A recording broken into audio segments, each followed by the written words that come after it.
ये उस समय की बात है जब नंद महाराज गायों को चराने के लिए नंदग्राम के पास एक जंगल में जा रहे थे और साथ में अपने प्रिय छोटे से कृष्ण को भी ले गए, जिसे वे बहुत ही स्नेह करते थे और इसलिए वे अपना ज्यादा समय अपने नन्हे कान्हा के साथ व्यतीत करना चाहते थे। अब नंद महाराज ने सभी गायों को जंगल में चरने के लिए छोड़ दिया और कृष्ण के साथ एक बरगद के पेड़ के नीचे विश्राम करने के लिए लेट गए। अब उस समय छोटे से कृष्ण को कुछ विशेष लीला करने की इच्छा हुई और अचानक से तेज तूफान आ गया। आकाश में बादल जोर जोर से गरजने लगे, बिजली चमकने लगी, बहुत सारे वृक्ष जड़ से उखड़ने लगे और कई वृक्षों की शाखाएं टूटकर हवा में उड़ने लगी। ऐसे तीव्र तूफान से नंद महाराज को चिंता होने लगी कि वे आखिर अपने छोटे से कृष्ण के साथ घर कैसे लौटेंगे और सभी गायों की देखभाल कैसे करेंगे। अब नन्हे से कृष्ण भी तूफान से डरने लगे थे। भय के मारे नंद महाराज से वे लिपट गए और तभी दूर से नंद महाराज ने राधा रानी को आते हुए देखा। उन्हें जंगल में इस प्रकार अकेले आते हुए देखकर नंद महाराज को बड़ा आश्चर्य हुआ और साथ ही आंखों में अश्रु भरकर वे बड़ी भक्ति के साथ राधा रानी से कहने लगे, हे राधे, मैंने आपके बारे में महान गर्ग मुनि से सुना है। आप श्री हरि को अत्यंत प्रिय हैं, जो आपको लक्ष्मी देवी से भी अधिक प्रेम करते हैं। मैं आपके स्वरूप को अच्छी तरह से जानता हूँ। हे परम कोमल, कृपया अपने पति को अपने साथ ले जाएं। अपनी इच्छा पूर्ण करने के बाद कृपया उन्हें मेरे पास या उनकी माता यशोदा के पास गोकुल में हमारे घर लौटा दें और फिर अपने घर वापस चली जाएं।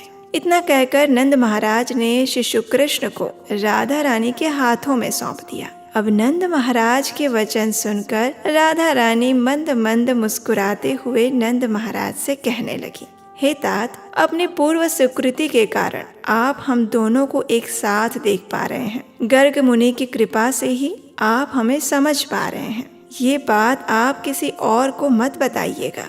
मैं आपकी प्रार्थना से अत्यंत प्रसन्न हूँ। आप मुझसे जो भी चाहें वो वर मांग सकते हैं। तब नंद महाराज ने उत्तर दिया, हे राधे, यदि आप मुझ पर प्रसन्न हैं तो कृपा करके मुझे ऐसा वरदान दीजिए जिसे पाकर मेरा मन आप दोनों के चरण कमलों में स्थिर रहे। इस शरीर को छोड़ने के बाद मुझे दोबारा इस भौतिक संसार में जन्म ना लेना पड़े। मैं सदा आप दोनों के चरण कमलों में रह पाऊं। ये सुनकर राधा रानी अत्यंत प्रसन्न हो गई। उन्होंने कहा, आप हमारे अनन्य भक्त हैं। जन्म जन्मांतर तक आप हमारे भक्त बने रहेंगे। हमारी भक्ति में आपकी अविचल आस्था बनी रहेगी। सदैव हमारे चरण कमलों का ध्यान करें। अपने जीवन के अंत में आप गोलोक वृंदावन में पदोन्नत होंगे और वहाँ सदैव हमारे साथ रहेंगे। इस प्रकार राधा रानी से आशीर्वाद प्राप्त करने के बाद नंद महाराज ने कहा, हे प्रिय राधे, जरा देखो, आकाश में अधिक से अधिक बादल उमड़ रहे हैं। सारा जंगल अंधकारमय हो चुका है। मेरा पुत्र कृष्ण अत्यंत भयभीत हो चुका है। वो अंधकार में घर जाने से भी डरता है। कृपया कृष्ण को अपने साथ ले जाइए और उन्हें हमारे घर में उनकी माता यशोदा को दे दीजिए। राधा रानी ने नंद महाराज के अनुरोध का पालन किया और बालक कृष्ण को अपने हाथों में लेकर वे गोकुल की ओर चल पड़ी। वे यमुना नदी के तट पर एक कुंज में पहुंची। वहां पहुंचते ही श्रीमती राधा रानी को रास मंडल का स्मरण हो आया, जो उनकी स्मृति के द्वारा बुलाए जाने पर उसी क्षण प्रकट हुआ। उसमें रत्नों से निर्मित मंच, सैकड़ों स्वर्ण कलश, सुगंधित पुष्प से सुसज्ज उद्यान, सुंदर झील और क्रीड़ा के अनेक स्थान दृष्टिगोचर हो रहे थे, जहाँ चंदन, कपूर, कुमकुम और अन्य दिव्य सुगंधों की मनमोहक सुगंध के साथ शीतल हवा बहने लगी।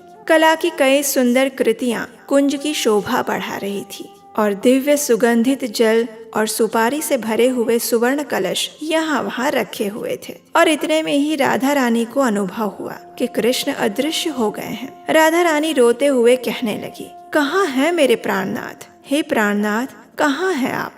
राधा रानी ने जैसे ही अपने कृष्ण को पुकारा तो तुरंत ही कृष्ण अपने युवा स्वरूप में वहां प्रकट हो गए। उनका अत्यंत सुंदर कमल मुख एक मधुर मुस्कान से भरा हुआ था। वे पूर्ण चंद्रमा के समान तेजस्वी लग रहे थे। उनकी कमर के पीले वस्त्र उन्हें अत्यंत सुंदर बना रहे थे। उनके चरण कमलों में सुवर्ण के घुंघरू सुशोभित थे। उनकी भुजाएं बहुमूल्य रत्नों से बने कंगन से सुशोभित थी। उनके कान मकर कुंडलों द्वारा शोभायमान हो रहे थे। उनके वक्ष स्थल पर कौस्तुभ मणि लटक रही थी। उनका पूर्ण शरीर ताजे वर्षा के बादलों की दीप्तिमान सुंदरता को भी पराजित कर रहा था। उनका मुख कमल शरद ऋतु में पूर्ण तरह से खिले हुए कमल के समान दिख रहा था। कृष्ण के सिर को मोर पंख से सजाया हुआ था और भगवान मंद मंद मुस्कुरा रहे थे और अत्यंत आकर्षक लग रहे थे। कृष्ण के इस अत्यंत सुंदर रूप से श्रीमती राधा रानी उनसे मोहित हो गई। श्री कृष्ण ने उनसे कहा, हे प्रिय राधे, अब मैं अपना वचन पूरा करूंगा जो मैंने गोलोक में तुम्हें दिया था। तुम मुझे बहुत प्रिय हो, मेरे प्राणों से भी अधिक प्रिय।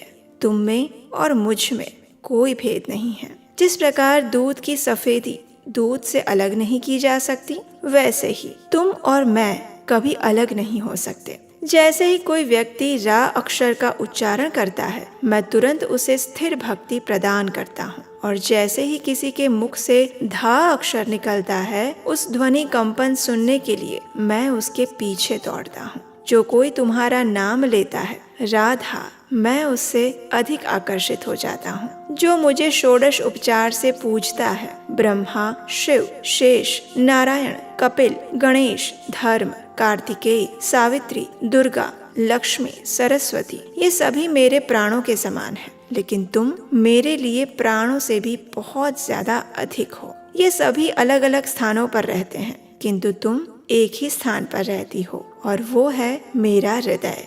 अपने कृष्ण के मुख से इस प्रकार इन शब्दों को सुनकर राधा रानी हर्षित हो गई। उन्होंने कहा, हे प्रभु, आप मुझे ये कहकर भ्रमित करने का प्रयास कर रहे हैं कि मैं भगवान शिव और ब्रह्मा जी से भी महान हूँ। आप ये केवल मुझे प्रसन्न करने के लिए ही कह रहे हैं, लेकिन वास्तव में आपसे बड़ा कोई नहीं है। कोई भी आपकी सुंदरता के बराबर नहीं हो सकता, और ना ही आपके दिव्य गुणों की महानता से मेल खा सकता है। जब मैं गोलोक में थी, तब मुझे ये अच्छी तरह से याद था। मैं केवल आपके चरण कमलों की एक तुच्छ दासी हूँ। आप ऐसा क्यों कह रहे हैं कि मैं आपसे भी महान हूँ? आप तो सभी सृजन के सर्वोच्च नियंत्रक और सभी नियंत्रकों के भी नियंत्रक हैं। अन्य सभी आपके पूर्ण अंश और आपके पूर्ण अंश के भी अंश अवतार हैं। आप अपने भक्तों के साथ उनकी भक्ति के अनुसार आदान प्रदान करते हैं, और आपकी माया शक्ति से कई स्त्रियां भ्रमित भी हो चुकी हैं।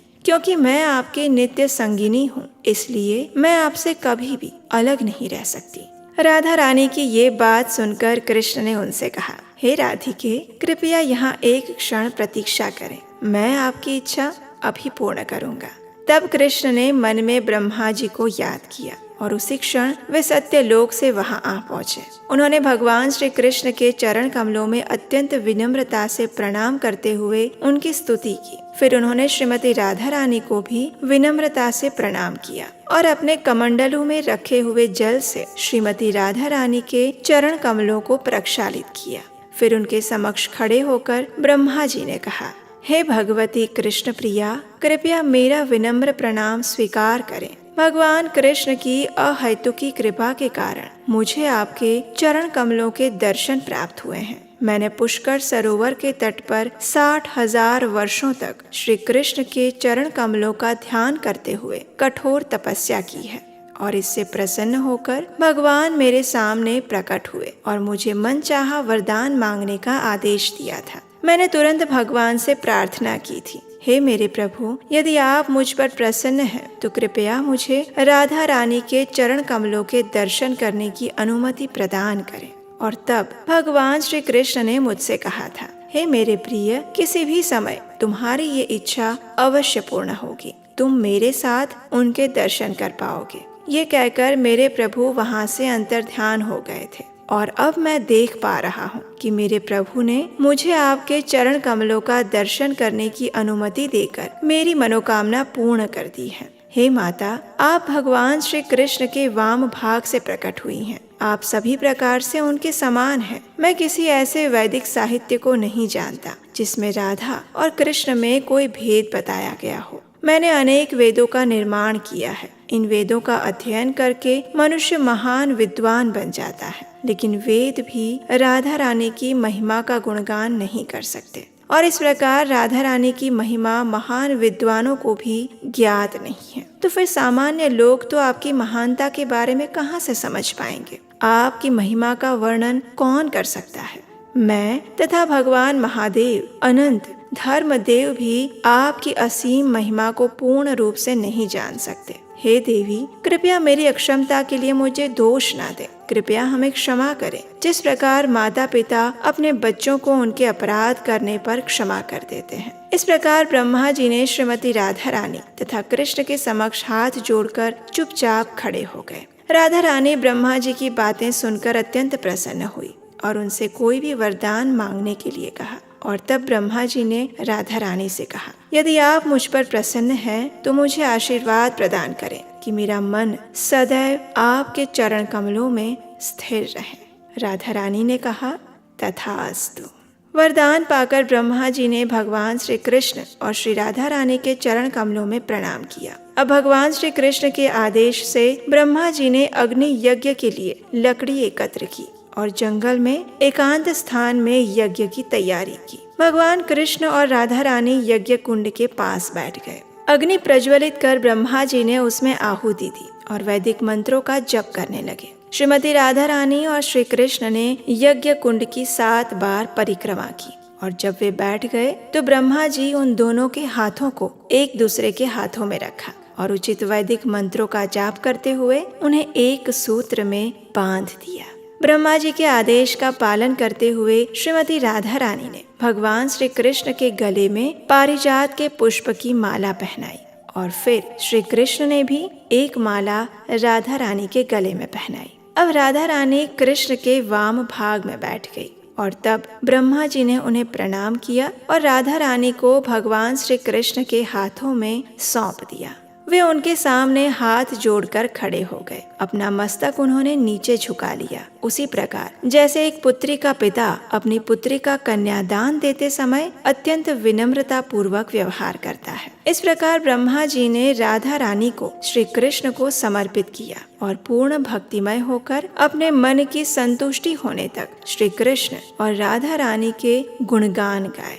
जब ब्रह्मा जी श्रीमती राधा और श्री कृष्ण का विवाह करवा रहे थे तो सभी देवता आकाश मार्ग से इस विवाह में सम्मिलित हो रहे थे। वे सभी आनंद पूर्वक दुंदुभियां और ढोल नगाड़े जैसे अनेक वाद्य यंत्र बजाने लगे और आकाश से पुष्प वर्षा होने लगी। गंधर्वों ने सुंदर गीत गाए और सभी देवगण नृत्य करने लगे। राधा रानी और कृष्ण के विवाह के पश्चात ब्रह्मा जी ने भगवान श्री कृष्ण से पूछा, हे मेरे प्रभु राधापति, मैं आपके विवाह में पुरोहित बना, मैंने आपका विवाह करवाया, लेकिन अब मेरी दक्षिणा के बारे में क्या?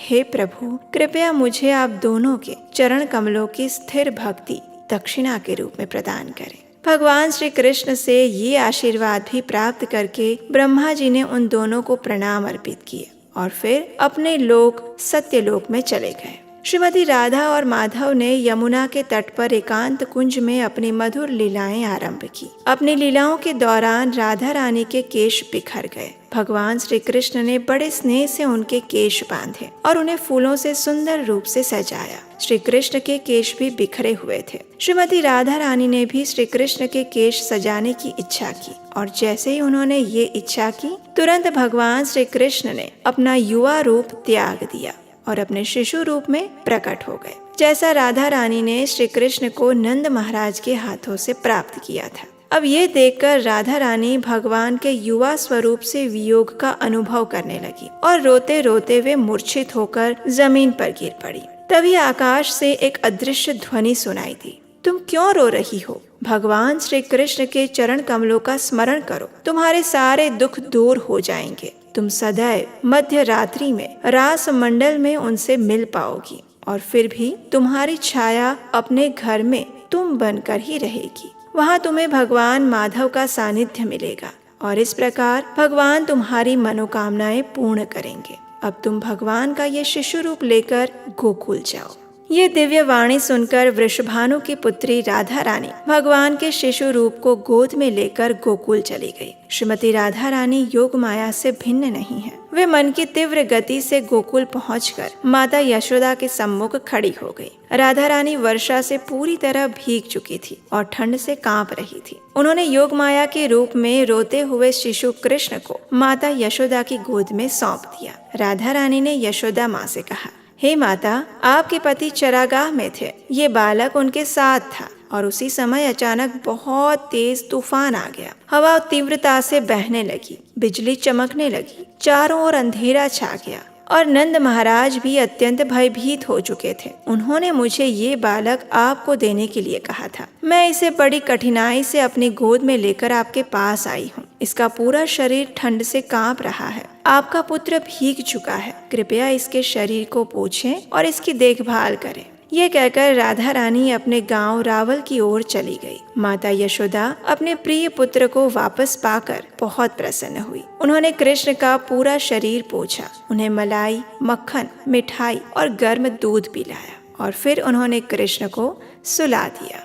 तो इस प्रकार राधा रानी को दिए हुए अपने वचन को पूर्ण करने के लिए श्री कृष्ण ने अपनी लीला से राधा रानी के साथ विवाह किया। श्री कृष्ण के लिए राधा रानी ही सर्वश्रेष्ठ है, सबसे ऊपर है और अपने प्राणों से भी प्यारी है, जिनके दिव्य प्रेम संबंध को समझने में स्वयं ब्रह्मा जी भी असक्षम है। उन्होंने स्वयं कहा है कि राधा रानी और श्री कृष्ण के संबंध के विषय में वो भी किसी भी वेदों में उल्लेख नहीं कर सके हैं, तो फिर हम तो सामान्य जीव हैं। श्रीमती राधा रानी के विषय में स्वयं भगवान श्री कृष्ण कहते हैं कि मैं पूर्ण रूप से नहीं जानता कि राधा रानी कौन है।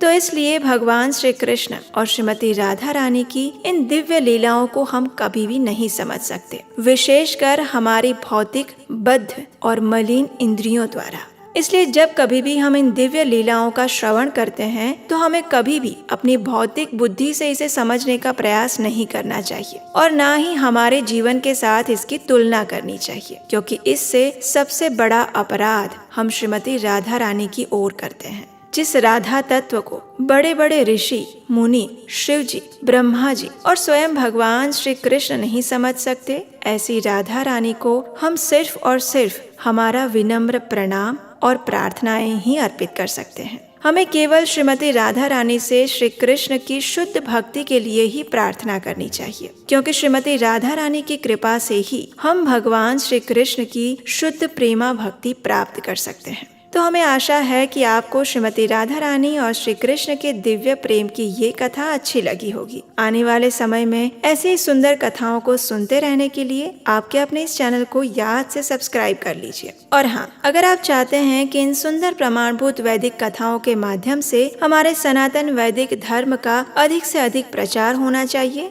तो इन कथाओं को बनाने के लिए आप हमें स्क्रीन पर दिए गए नंबर पर अपना आर्थिक योगदान भी भेज सकते हैं। आपकी सहायता से ही हम संपूर्ण विश्व में अधिक से अधिक लोगों तक इन कथाओं को पहुंचाने का प्रयास कर पाएंगे। तो चलिए, इस राधा अष्टमी के पवित्र पर्व पर हम श्रीमती राधा रानी से यही प्रार्थना करते हैं कि वे हमें श्री कृष्ण की शुद्ध भक्तिमय सेवा प्रदान करें और हम सदैव उनके चरण कमलों को अपने हृदय में धारण करते रहें। हरे कृष्णा।